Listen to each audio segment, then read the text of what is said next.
Good afternoon. I'm Chef Julia Dunaway, and today I'm going to be making some Rancho Gordo beans cooked the basic way. Just beans out of the bag that have been soaked, cooked the way that Rancho Gordo tells people to cook their beans. If you order Rancho Gordo beans from their website, it always says has the same cooking instructions on the side. It says to check the beans for debris, rinse thoroughly, mix with aromatic vegetables, celery, carrots, onions, olive oil, but I don't use olive oil. Cover with 2 inches of water, bring to a boil, reduce heat to a simmer, and simmer until done. Salt when the beans are soft. A pre-soak will lessen cooking time. That's all they tell you. When I first got my Rancho Gordo beans, I thought, wow, what do they mean by that? It didn't really make a lot of sense to me. I'm going to turn my skillet on to get started.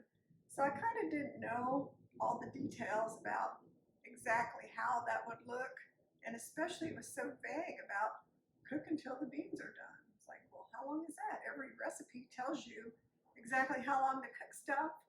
So I had to kind of figure it out on my own, and so now I cook these beans all the time, at least once a week. And every week I do Bean of the Week on Facebook Live, and then I post that Facebook Live video here on YouTube. So today I'm just doing this one again.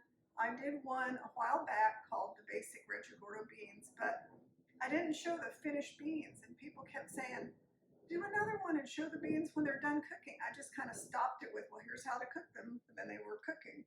But that was early in my YouTube video making stage when I really didn't know how to edit the videos and hook some together. So now that I can kind of do a little bit of editing, I'll do the whole thing all the way through, and I'll even make a recipe with the finished beans. But today we have to start with making the beans. So I have the beans I selected for today are King City Pinks, and they're a pink bean. They're described as dense, rich, thin-skinned, historic California beans, memorialized in John Steinbeck's book Tortilla Flat. They produce a rich bean broth, making them ideal for soups, pot beans, and barbecue beans. I love that Rancho Gordo always describes all the different beans, and on the package they'll tell you what it is, the characteristics of it, even sometimes what recipes to make with it. So that's kind of nice. So I have my beans, and they have been soaking for about 5 or 6 hours, probably 6 hours, and you can kind of see they've plumped up. They were a lot smaller before I soaked them, so they did plump up. I'm going to drain the liquid. Some people say that you don't have to drain the liquid, but I'm going to because I like to. It's just something I do, but you can cook the beans with their soaking liquid. Some people say that makes them better, so I don't know. And I'm going to go ahead and put some water to cover the beans by 2 inches. I have some filtered water here, filtered from the refrigerator, because I use filtered water pretty much for everything. And the reason for that is because my water where I live, it has a taste. It's not a bad taste, but it adds a little bit of a taste. So filtering it makes it taste better to me. I notice stuff like that. And I've got my beans in this pot covered by a couple inches of water. How do I know that it's a couple inches? Well, I've done this before, but you know, it's on my fingertip. It's about 2 inches.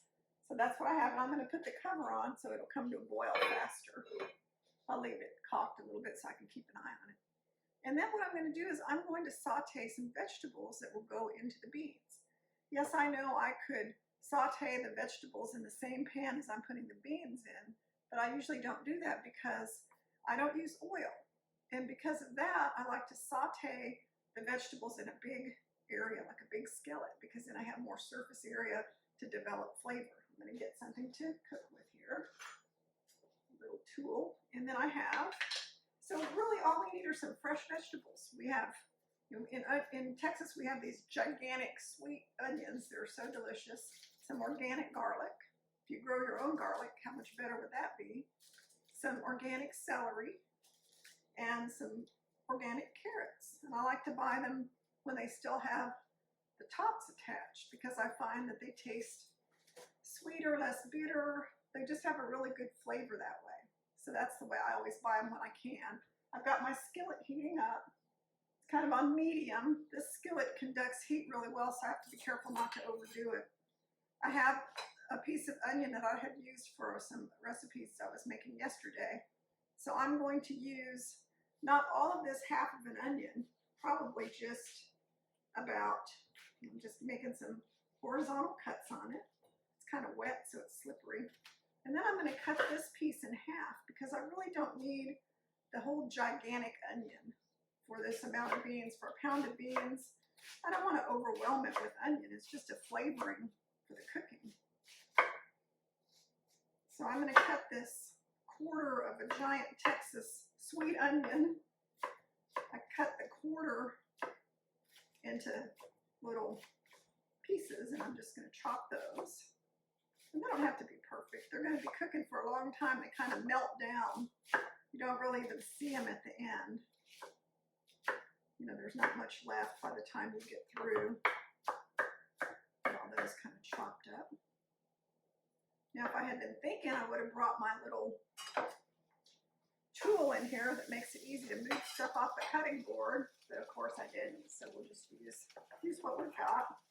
Knife in hands, it works fine. Okay, so I got to get those onions in here, and I'm using my Le Creuset cast iron enamel skillet that matches my pot. I'm going to put a rib of celery in there. I'm going to cut off the very ends. And then I just chop it into pieces.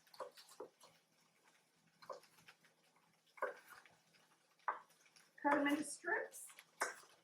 Then cut those strips kind of like a dice. Like I said, it doesn't have to be a fine, tiny little dice. It can be kind of a, these are like, it's called small dice, but it's 1/4 of an inch. And that's about right. Keep your fingers out of the way. So we'll put the carrot, celery, onion, and garlic in here. And we're just trying to brown them up nicely. That way they'll develop some flavor. And that's what we're going to add to our pot of beans. And we don't add salt until after the beans are cooked. If you remember the description I read to you, cut the very ends off the carrot. Do the same thing with the carrot that I did with the celery. Just cut it into some strips. Then I'm going to cut those into small dice. And I don't use a lot of anything. A small carrot is plenty. Because again, you don't want a carrot to be a major presence in your cooked beans. It's a flavoring. It's not an ingredient per se. And these King City pink beans are really good. I've had them before. And they're mild, thin-skinned bean, and they go well with sauces, like in a chili or a barbecue bean or whatever. They tend to soak up the sauce that you use with them, so they make a really good bean for that. With the garlic, I just cut off the hard end, and then I just put some weight on it, and then the skin comes right off. It's supposed to. There we go. Same thing with this one. Cut off the hard end. And then that one's a little stubborn. It didn't want to move. Okay, this one's coming right on. Maybe because it's organic garlic. Oh, I can smell the aromatics. I guess that's why they're called aromatics, because you can really smell them, the aroma. Okay, I'm going to just kind of rough chop the garlic. It doesn't have to be minced or anything. It's just rough chopped. And it will cook well. These were 2 pretty big garlic cloves. So if you really like garlic a lot, you could use 3 or 4 garlic cloves. I tend to use 2 usually. Okay, so now it's cooking really nicely. And it's starting to have little areas of brown. And that's what I'm wanting, because I don't use oil. I follow a whole food, plant-based, no oil way of eating, which means I have to learn to saute things. See how that's doing? I'm sauteing things without the benefit of oil. Well, you probably realize that if you're used to using oil to saute without using it, it's kind of like unfamiliar for most people. They think, well, how can you brown food without oil? How's it going to taste? That can't be good, but it really is good.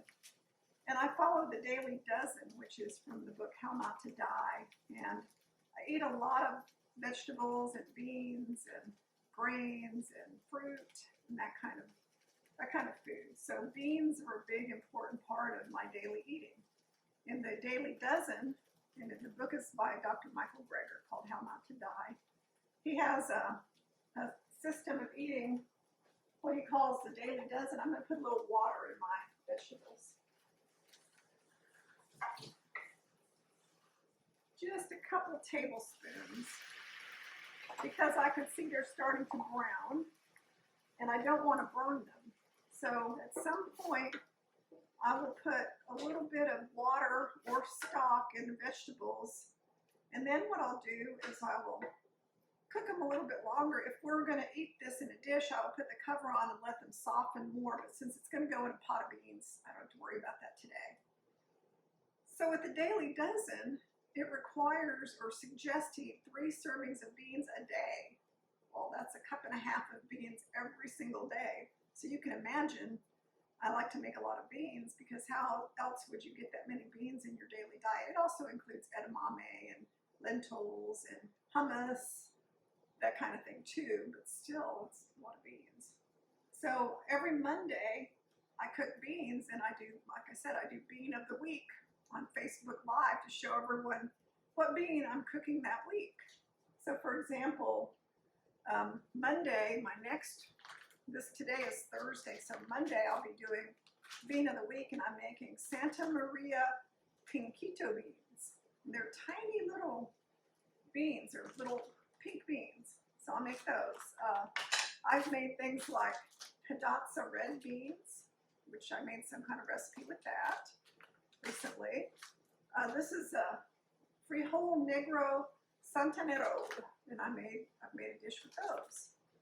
I've got some Marcella beans, white cannellini beans. I haven't made anything with these lately, but I belong to the Rancho Gordo Bean Club, so every quarter I get a box of beans in the mail, and so therefore I always have a lot of beans to cook, and I have to have new recipes. I have to make things. So for example, what am I going to make with my king seed pink beans today?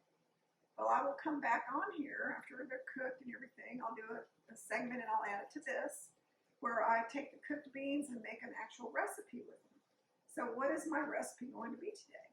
Well, I'm going to make a really simple bean dish called Charro beans, and it's just one version of it. I'm sure that's something you've heard of. And it just involves adding some things to the pot of beans. So it'll be really easy. But with these beans, what I've discovered with the Rancho Gordo beans is they're so good by themselves that they don't really require a recipe to taste good. In fact, some of my best times of eating these beans have been when they're ready, at whatever time that is, just having a bowl of beans and cornbread. That has just been some of the best meals I've had have been beans with cornbread. So I may even make some cornbread tonight, some plant-based, no oil cornbread to eat with my pot of beans. So, okay, my vegetables are fine, and I've got my water here. It's come to a boil, and now I'm going to transfer the vegetables into the beans. So, this is not the easiest thing to do, because my Le Creuset skillet weighs about 1 million pounds. It's like the world's heaviest skillet. It's one of those two-handers. But I work out with weights a couple times a week, and this can't be that heavy. I'm going to do it with one hand. Here I go. Woo! That weight training has paid off, because that is one heavy skillet. Got that put up. So here I have, see if you can see this a little bit better. I've got the beans, and the Rancho Gordo way is to let them boil for 10-15 minutes like a hard boil. And for whatever reason, doing that will get the beans off to a good start. So I'll boil them for about 10 minutes. Then I will cover them with my lid. And how I cover them is not all the way. I leave a little bit of space for some evaporation. Not much, just a little. And I will simmer these beans for, normally it takes about 2 hours to cook Rancho Gordo beans. This type of small, thin-skinned pink bean will probably be 2 hours, give or take. How will I know when they're done? I'll just test them. I'll come in. Usually I come in the kitchen every 30 minutes or so, maybe 45 minutes in the beginning, and I just test them. And so then if they're still hard, I just keep cooking them. But one thing you have to do is, and I didn't bring it in here, I should go get it to show you. In fact, I'll go get it real quick.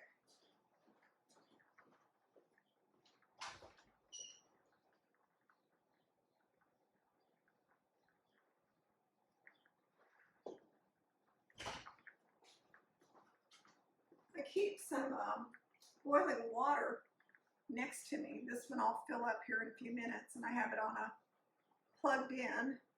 And then as the bean liquid evaporates, and it will evaporate, when you start getting into an hour or so of cooking the beans, the water level will go down. And so you have to watch your beans, because if you don't add water and they start cooking down, they'll dry out and you'll burn them. It's happened to me before where I got distracted and forgot I had the beans cooking, and they kind of, all the water boiled out of them, and it was a mess. It burnt the bottom of my pan. It was terrible. But I've also had people that have told me that their beans got really thick and dry and they didn't cook well. And I said, well, did you add more water? Well, no, I didn't know I was supposed to. The recipe doesn't say to keep adding water, okay? So when you see the liquid is down, maybe at the level of the beans, a little bit above the level of the beans, you need to add some more water, but it shouldn't be cold water.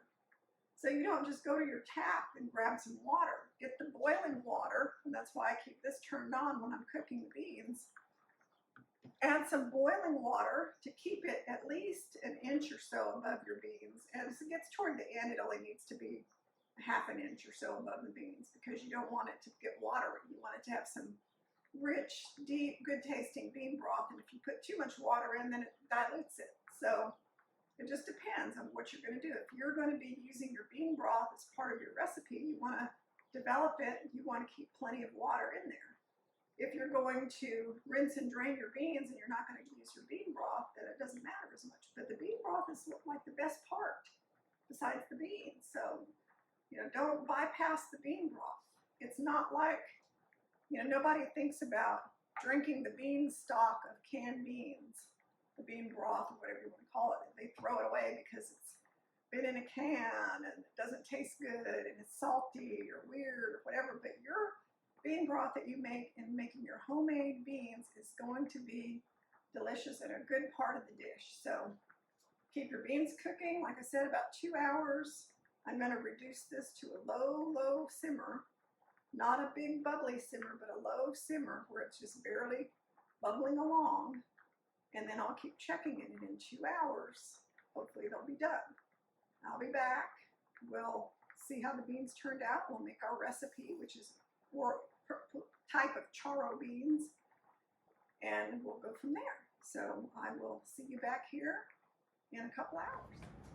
I'm back with the finished beans. I actually went to the grocery store because I'm working on another cooking project and left the beans simmering on low, which they were fine, on very low, for a couple hours. And I came back and I took the lid off of the beans and I let them cook for another 20 minutes or so. And what that did, and I'm gonna get a bowl to show you, what that did was that reduced the bean broth some. So there's still plenty, but it thickened it. So if you look at the bean broth, you can see it's actually kind of like a broth. It's a little soupy. So, and I'll put this back in here because I'm going to add some other things to the beans. So one of the things that Steve Sandow says in all his books from Rancho Gordo about how to cook these beans is it's not only important that you do what we said where we simmered them low and slow for 2.5 hours, a little bit over 2 hours, between 2 and 2.5 hours, and they're nice and tender. How did I know that? Because I took a bean out and I tasted it, and it should be soft. It should not have a tough skin. The inside shouldn't be dry. It should be very soft and silky, but you don't want the beans to be falling apart either. And now is the time where we would salt the beans. So I have my kosher salt here. I don't use a lot of salt, so I normally use about 1/2 teaspoon or a teaspoon. I'm just going to put 1/2 teaspoon in these because I'm adding some other things. But you could put as much as you want, but you know, I'm trying to kind of watch the sodium, so I don't put a lot of sodium in things, a lot of salt in things.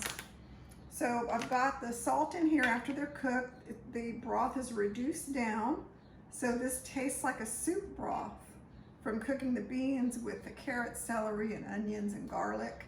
And just by itself, this would be an outstanding meal.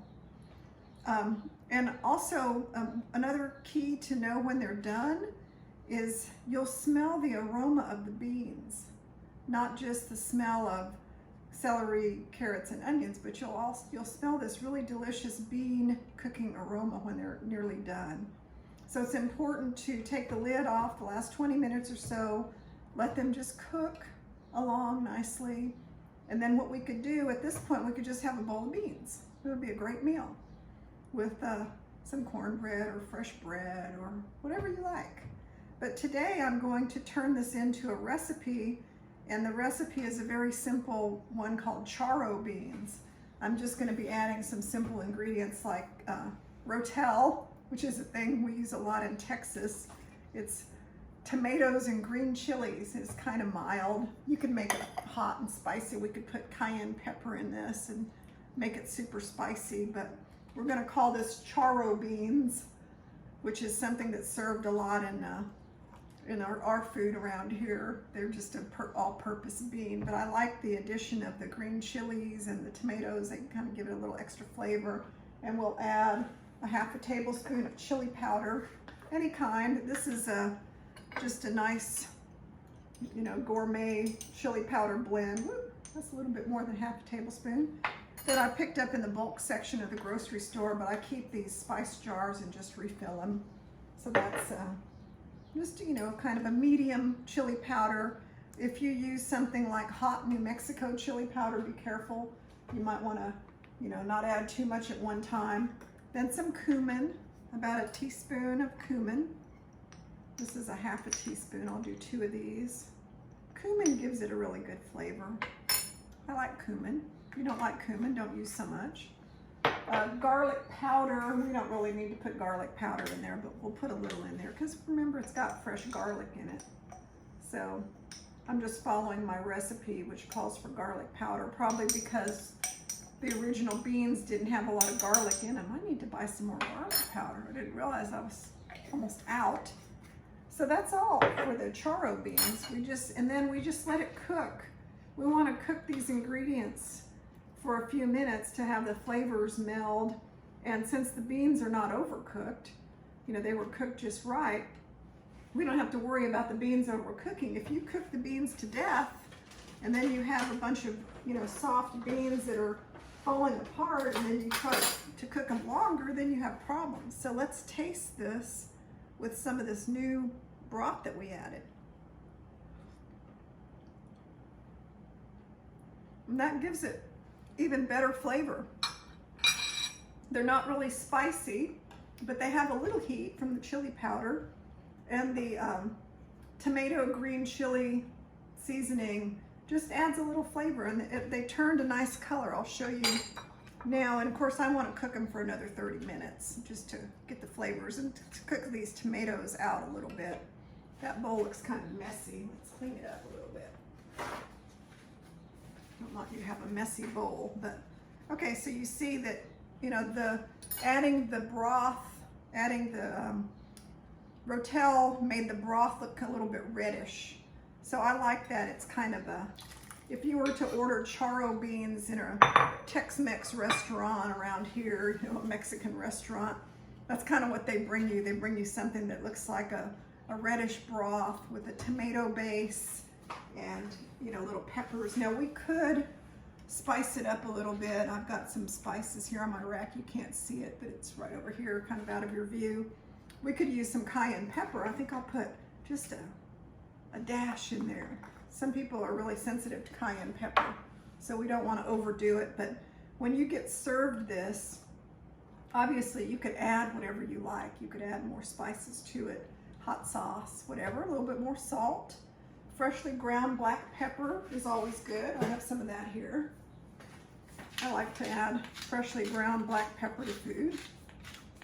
It makes it taste really good. So there you go. That's it for our charro beans. Oh, we could add some Mexican oregano. That would be a nice touch. I think I have some here, Rancho Gordo Mexican oregano. So, you know, my cooking kind of evolves into whatever I feel like putting in stuff. So my recipes are guidelines, and then I make changes. Oh, that smells really good. I'll make changes as I go. And this will thicken as it cooks. But I think you can see this is a great all-purpose recipe. We could have this as a meal with just a bowl of beans, or we could serve it beside some kind of enchiladas or tacos or something as a side dish. So I'm looking forward to having a lot of this, because what I'll do is I'll keep it for a few days in the refrigerator, about 4 days, and whatever I don't eat after 4 days, then I will put in little serving size containers in my freezer. And beans freeze really well, so then I can take one serving out and eat it with my salad, like kind of like a soup and salad, or I could put it on a baked potato, or I can eat them with grits or some rice or some grains, and then I have a meal. Because remember, I'm on a whole food plant-based kind of eating pattern, so I eat a lot of beans as my main entree. So this was my basic Rancho Gordo style stovetop beans. I make them this way all the time. I don't use any other method. I don't use Instant Pot. I don't use a slow cooker or crock pot. This is the only method I use, because these beans are heirloom beans. They're not very old. They don't take forever to cook. So I don't feel like the Instant Pot is necessary to make them taste good, and they can get overcooked using a pressure cooker. So you have to be kind of careful. Now, if you're big into, you have to use the Instant Pot because you rush in the door and you don't have time to do anything else. I've seen a list, you can Google it, about Instant Pot times for Rancho Gordo beans. And I believe from what I've seen, soaked, they only take about 10 minutes, and unsoaked, they take about 20 minutes for most all of them. That's not very long. Grocery store dried beans that I've cooked in the Instant Pot, I've had to cook for 35, 40 minutes. So it just depends on what you want to do. Again, cook them this way for maximum flavor. I know that not everyone has the luxury of hanging around while the beans cook, so you save it for the weekend when you're going to be home. Excuse me, because it is a slow process. This is slow food, and it's worth it. It's worth the wait. You could also serve these with other condiments. So when I make this later tonight, I'll serve it and take a picture of it with fresh cilantro, slices of jalapenos or Fresno chilies. We could squeeze some lime on here, but I'll serve them with other garnishes on top, and that makes them taste even better. So this is it for my how to cook the basic Rancho Gordo beans, throwing in a very simple recipe for charro beans. I hope you watch more of my videos here on my YouTube channel. I post the Bean of the Week video. I transfer it from Facebook here every Monday, so you can always see the recipe I'm cooking up on Facebook Live every Monday. And there's always something new. So thank you for watching, and please follow me and watch what I do with my other recipes. I don't only cook beans. Someone once said, all your videos are about cooking beans, but they're not. I make lots of other things, including some awesome date sweetened delicious pumpkin bread with miso glaze, which I made recently. So thanks again, and I'll see you all soon. Bye-bye.